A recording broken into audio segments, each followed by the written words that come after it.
तो हेलो दोस्तों, ABC coaching YouTube channel में आप सभी का स्वागत है। आप लोग कैसे हैं? आशा करता हूं आप लोग स्वस्थ और मस्त होंगे। बच्चों, आज की इस वीडियो में क्लास 11th सब्जेक्ट बायोलॉजी यानी जीव विज्ञान के मॉडल पेपर का कंप्लीट आंसर देखने वाले हैं, जो कि जैक बोर्ड की तरफ से जारी किया गया है।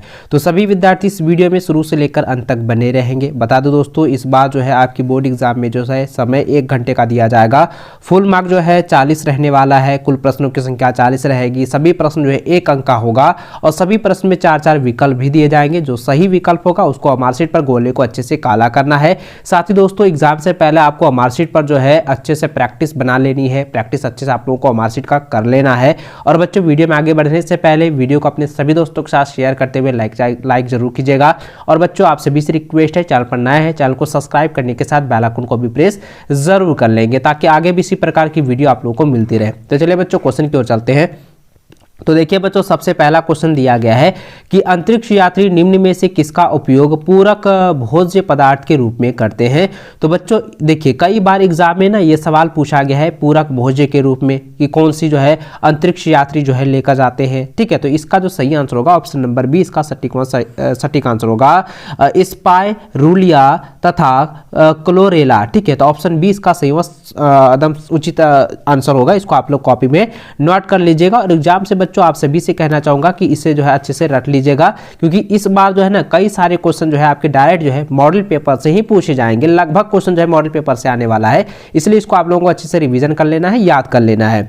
चलिए, अगला सवाल दोस्तों दिया गया है कि देखिए यहाँ पे सवाल जो दिया गया है कि माइकोराइजा निम्न में से किसके बीज के संबंध को दर्शाता है। तो बच्चों, ये होता है कवक और फाइलम। ठीक है, फाइनस में जो है के बीच के जो है संबंध को दर्शाता है। तो ऑप्शन जो है डी इसका सही उचित आंसर होगा। ठीक है, फंगी और फंगस के बीच जो है यह उचित संबंध को दर्शाता है। अगला सवाल है कि जंतु जगत का सबसे बड़ा फाइलम कौन है। तो इसका आंसर हो जाएगा ऑप्शन नंबर ए, आर्थ्रोपोडा। ठीक है, ऑप्शन ए इसका सही उत्तर होगा। अगला सवाल दोस्तों दिया गया है कि निम्न में से कौन से गुण एक स्तनपायी के विशिष्ट पहचान है। स्तनपायी की विशिष्ट जो है पहचान है। तो इसका आंसर क्या हो जाएगा दोस्तों, स्तन ग्रंथि, बाह्य कर्ण और शरीर पर बाल, ये सभी तीनों जो है ऑप्शन है ना वो स्तनपायी का विशिष्ट का पहचान को बताता है। इसलिए इसका आंसर क्या हो जाएगा, उपयुक्त सभी हो जाएंगे। ऑप्शन नंबर डी इसका राइट आंसर होगा, सही आंसर होगा। अगला सवाल दोस्तों दिया गया है कि न्यूमैटोफोर के संबंध में निम्नलिखित में से कथनों में से कौन से कथन सही है। देखिए, ये जो कथन दिया गया है इनमें से कौन कौन सा कथन जो है वो सही है, ये बताना है। तो देखिए बच्चों, ये तने का रूपांतरण है, ये बिल्कुल गलत है। ये श्वसन के लिए जरूरी ऑक्सीजन को ग्रहण करने में मदद करता है, ये सही है। उपयुक्त दोनों नहीं होगा और उपयुक्त में से कोई नहीं, ये भी नहीं होगा। तो इसका जो सही आंसर होगा ना उपयुक्त, इसका जो सही आंसर होगा, राइट आंसर होगा ऑप्शन नंबर बी ही इसका राइट आंसर होगा। ये श्वसन के लिए जरूरी ऑक्सीजन को ग्रहण करने में मदद करता है। ठीक है, ऑप्शन बी इसका राइट व सटीक आंसर होगा, इसको नोट कर लीजिएगा। ठीक है, चलिए आगे बढ़ते हैं बच्चों। अगला सवाल दोस्तों यहाँ पे 6ठा नंबर देख सकते हैं, दिया गया है कि विनेशन शब्द का प्रयोग निम्न में से किसके लिए किया जाता है। तो विनेशन शब्द का प्रयोग जो है ना पत्ती पर सीरा तथा सिरिकाओं का विनाश करने के लिए किया जाता है। ठीक है, तो ऑप्शन नंबर जो है डी इसका सही ऑप्शन होगा, सही आंसर होगा। अगला सवाल दोस्तों दिया गया है कि निम्नलिखित में से कौन सा युग्म सही सुमोलित है। तो इसका आंसर जाएगा जड़ का निर्माण रेडिकल से होता है। जड़ का निर्माण किससे होता है, रेडिकल से होता है। ऑप्शन सी इसका सही उत्तर होगा। अगला सवाल दोस्तों दिया गया है कि रंध्र मदद करते हैं। तो रंध्र जो है किससे मदद करते हैं। तो रंध्र जो है वाष्प उत्सर्जन के नियमन में मदद करता है, गैसों के विनिमय में मदद करता है। यानी कि ये दोनों ऑप्शन जो है इसका सही होगा, इसलिए इसका सही आंसर क्या हो जाएगा, उपयुक्त तो सही दोनों हो जाएंगे। यानी ऑप्शन सी जो है इसका सही व सटीक आंसर होगा, राइट आंसर होगा। अगला सवाल है कि पादपों में संवहनी यंत्र तंत्र का निर्माण, देखिए पादपों में संवहनी तंत्र का निर्माण निम्नलिखित में से कौन कौन करता है? तो इसका आंसर क्या हो जाएगा? जाइलम और फ्लोएम करता है। ठीक है, ऑप्शन जो है डी इसका सही उत्तर होगा। अगला सवाल दोस्तों दिया गया है कि कार्डियक मांसपेशीय कोशिकाएं, ठीक है, कार्डियक मांसपेशी कोशिकाएं जो है निम्न में से किसकी विशिष्ट पहचान है? तो ये बच्चों क्या हो जाएगा, ये जो पहचान दिलाती है ना, तो ध्यान दीजिएगा, कार्डियक मांसपेशी कोशिकाएं जो है वो हृदय का पहचान दिलाता है। तो ऑप्शन जो है सी इसका सही उत्तर होगा, हार्ट्स का। ठीक है, चलिए आगे बढ़ते हैं। अगला सवाल तो दिया गया है कि सिंगर, ठीक है, सिंगर और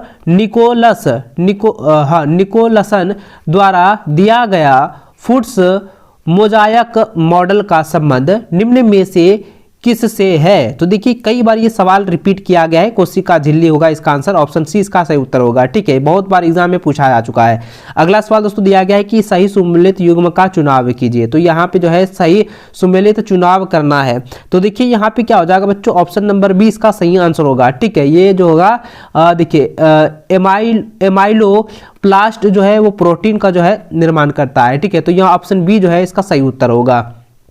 अगला सवाल है कि पेप्टाइड बंध जो है, यानी कि पेप्टाइड बॉन्ड जो होता है वो निम्न में से किस में मिलता है? तो किस में मिलता है बच्चों? ये जो है प्रोटीन में मिलता है। ठीक है, ऑप्शन बी इसका सही उत्तर होगा।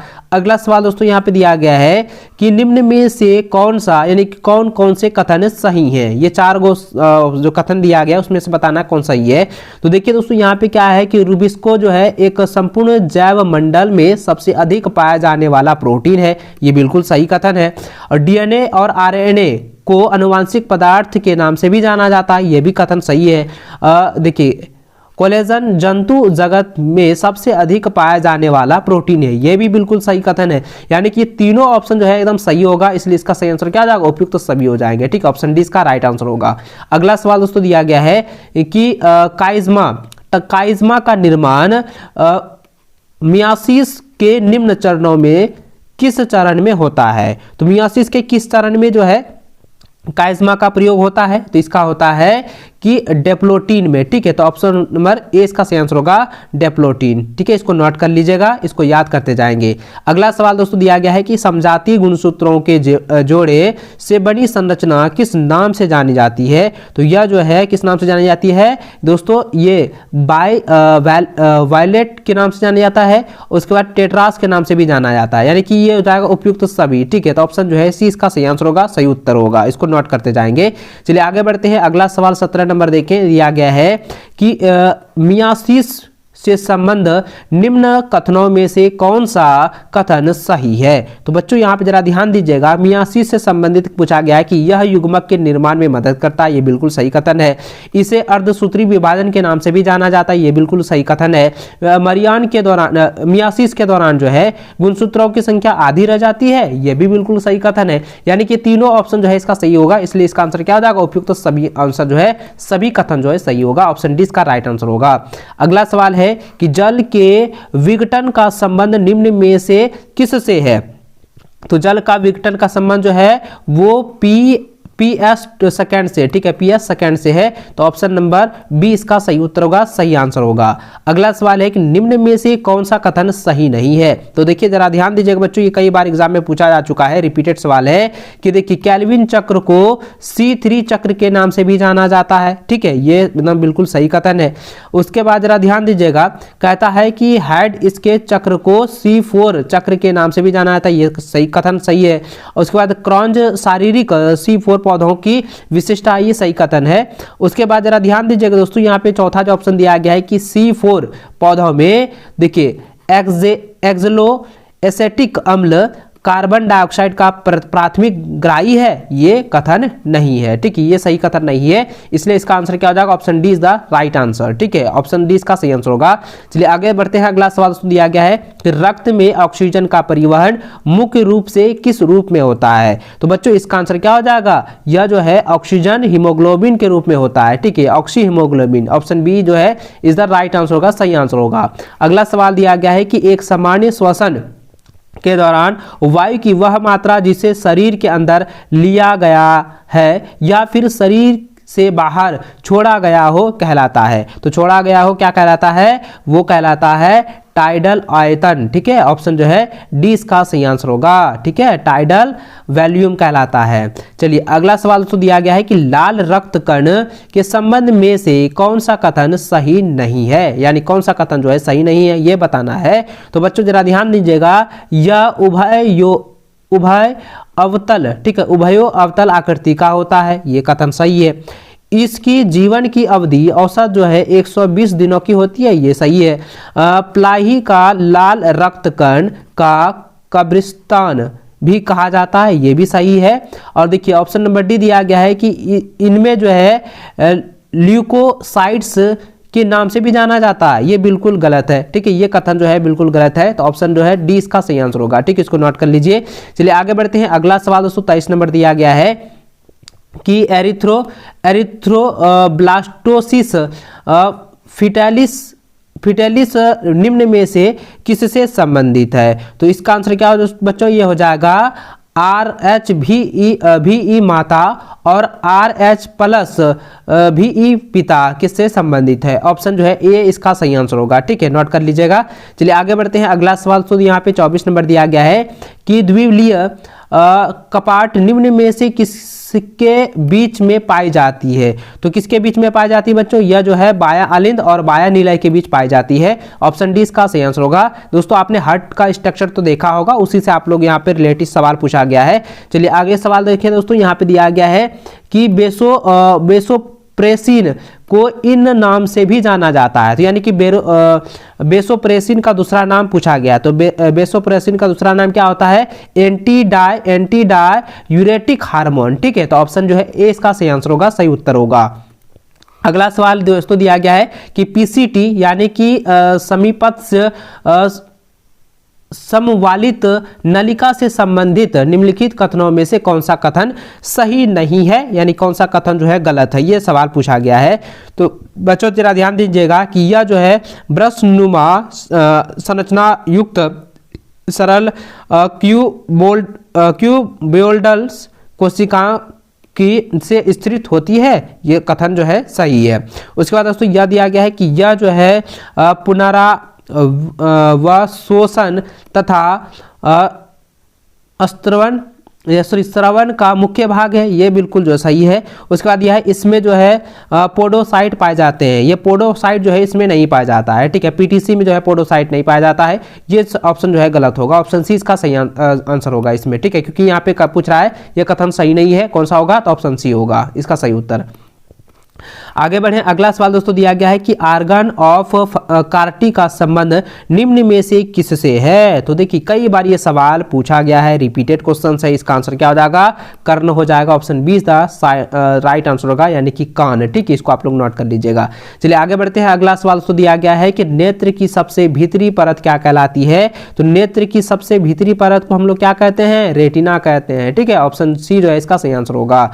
अगला सवाल दोस्तों दिया गया है कि शारीरिक तापमान को नियमित करने वाला केंद्र कहां अवस्थित होता है। तो कहां अवस्थित होता है वो दोस्तों हाइपोथैलामस में होता है। ठीक है, ऑप्शन जो है ए इसका सही आंसर होगा, हाइपोथैलामस। इसको नोट कर लीजिए।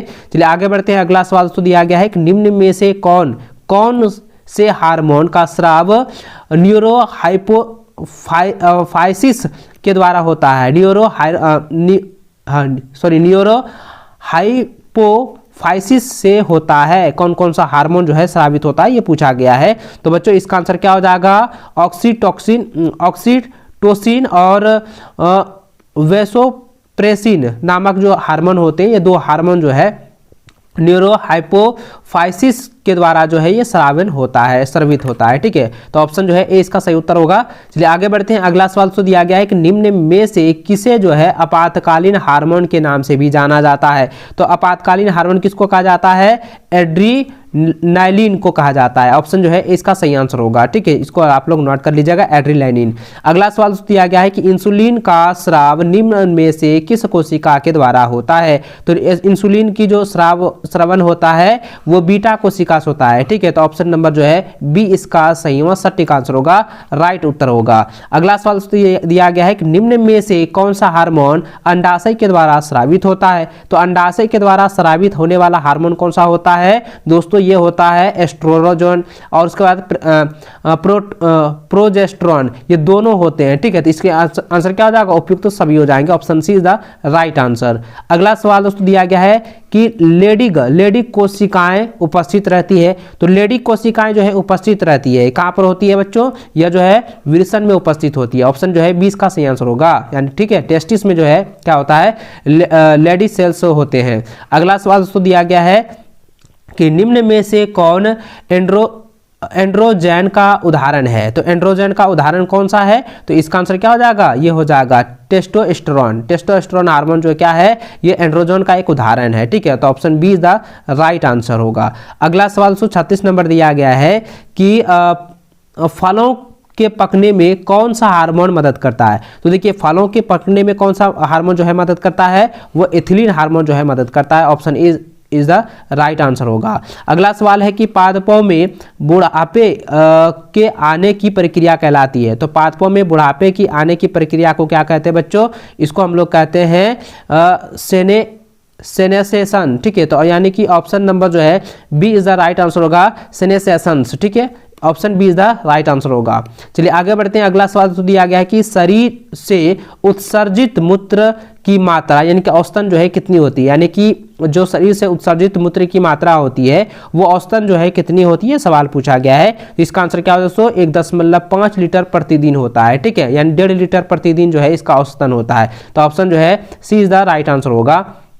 अगला सवाल दोस्तों यहाँ पे देख सकते हैं 39 नंबर दिया गया है कि निम्न में से किस जंतु समूह में 4 कोशिकाएं हृदय पाया जाता है। तो बच्चों ये कई बार एग्जाम में पूछा गया है, रिपीटेड सवाल है दोस्तों, क्योंकि मानव में भी देखिए आप ऑप्शन जो दिया गया है, मानव में जो है 4 कोशिकाएं होती है हृदय के, पक्षियों में भी होता है, मगरमच्छ में भी होता है, इसलिए इसका आंसर क्या हो जाएगा, उपयुक्त तो सभी हो जाएंगे। ठीक है, तो ऑप्शन जो है डी इसका राइट आंसर होगा। अगला सवाल दोस्तों यहाँ पे दिया गया है कि लव और डब की आवाज का निर्माण होता है। तो लव और डब का आवाज का निर्माण कहाँ होता है, यह होता है दोस्तों कपाट बंद होते हैं। ठीक है, जब कपाट बंद होते हैं तब यह जो है आवाज निकलता है, लव डब। ठीक है, ये हार्ट में ही होता है। ठीक है, इसको आप लोग नोट कर लीजिएगा दोस्तों। इस वीडियो में जो है 11th का जो है बायो का जो है मॉडल पेपर का कंप्लीट आंसर बता चुका हूँ। इसको आप लोग एग्जाम से पहले अच्छे से रिविजन कर लीजिएगा, हो सके तो इसको अच्छे से याद कर लीजिएगा, क्योंकि आपके मॉडल पेपर से और क्वेश्चन बैंक से जो ही आपके बोर्ड एग्जाम में प्रश्न जो है